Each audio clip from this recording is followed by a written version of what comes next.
মহার্ঘ ভাতা ও নবম পে স্কেলে বড় পরিবর্তন। ৯ সদস্যের কমিটির বৈঠকে যুগান্তকারী সিদ্ধান্ত এবং ১৭ আগস্ট গ্যাজেট প্রকাশ করা হবে। দর্শক, মূল আলোচনায় যাওয়ার পূর্বে আপনারা যারা এখন পর্যন্ত আমাদের এই পরিবারে নতুন সদস্য আছেন, দয়া করে চ্যানেলটি সাবস্ক্রাইব করে পাশে থাকা বেল আইকনটি অল করে দিন। সরকারি চাকরিজীবীদের অবশেষে বহু প্রত্যাশিত সুখবর আসছে।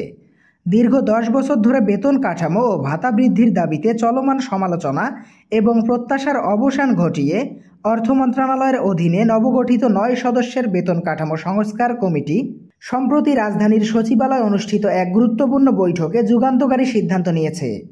বৈঠকে উপস্থিত ছিলেন অর্থ বিভাগের সিনিয়র সচিব, জনপ্রশাসন মন্ত্রণালয়ের প্রতিনিধি এবং সংশ্লিষ্ট বিশেষজ্ঞরা।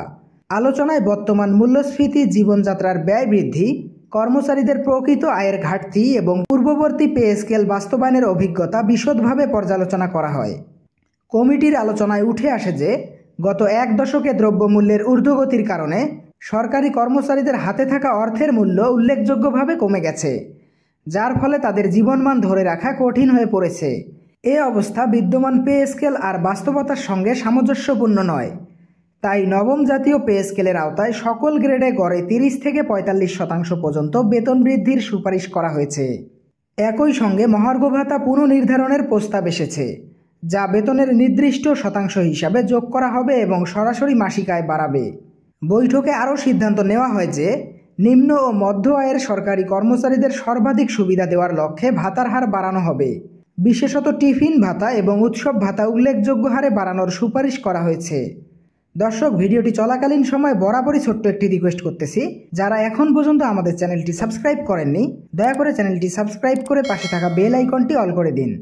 সূত্র মতে এই প্রস্তাবনাগুলো শুধুমাত্র কাগজ কলমে সীমাবদ্ধ থাকবে না, বরং তা বাস্তবায়নের জন্য প্রয়োজনীয় বাজেট ও অর্থায়নের রূপরেখা তৈরি করা হয়েছে।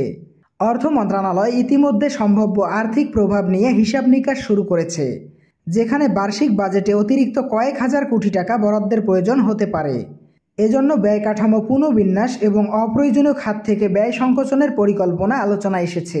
বিশেষজ্ঞদের মতে এটি সরকারের জন্য একটি বড় চ্যালেঞ্জ হলেও সঠিক পরিকল্পনা ও আর্থিক ব্যবস্থাপনা থাকলে এই ইতিবাচক প্রভাব দীর্ঘমেয়াদে দেশের অর্থনীতি ও কর্মসংস্থানে ভূমিকা রাখবে।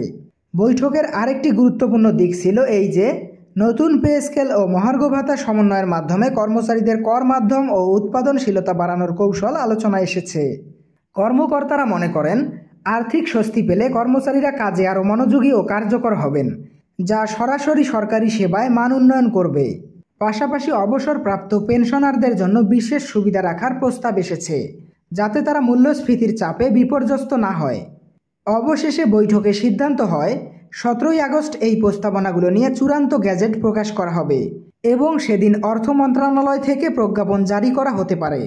গ্যাজেট প্রকাশের পর নতুন বেতন কাঠামো কার্যকর করার প্রস্তুতি থাকলেও বাস্তবায়নের সুনির্দিষ্ট সময়সূচি মন্ত্রিসভা থেকে অনুমোদনের পর ঘোষণা করা হবে।